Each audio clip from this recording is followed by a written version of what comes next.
baked pie shell here that I made yesterday. So today we're going to use that and make some chocolate cream pie. Start by heating up your milk. We want this to come to a boiling point. And while that is coming to a boiling point, we're going to make a paste. Put your flour in a bowl and then we're going to add cocoa, some sugar, and a pinch of salt. Mix that together a little with your whisk. Then we're going to slowly start stirring in the rest of our milk. Once you have that all stirred in, you should have a nice chocolate paste. Once your milk comes to a boil, we're going to whisk in our paste. And now we're going to keep whisking it and let it come to a boil, and we're going to whisk it and boil it until it's thick. Once your filling is thick, we're going to add some vanilla and whisk that in. Now your filling should be done, so we're going to go let it cool off. This filling is almost completely cold now, so I'm going to dump it into this crust. And you want to make whipped topping to put on this, so I'm going to stick this in the freezer so it can cool off a little bit while I make my whipped topping. Whenever I make whipped topping, I always just use some heavy whipping cream. And we're going to whip that up until it's stiff.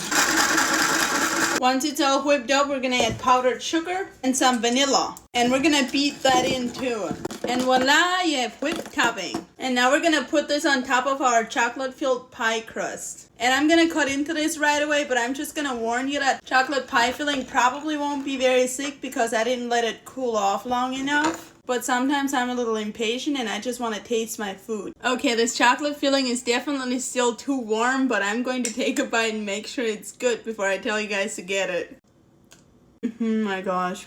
I think this was one of the first pies I ever made. It was during the summer. Mom was out in the garden working and I was hungry for chocolate, so I made chocolate pie. I think I was like 8 years old or something. I was very young. But this recipe is very simple, and if you guys want it, it's in my Amish cookbook under chocolate pie, and the cookbook is available on my website if you click the website link on my profile. Enjoy!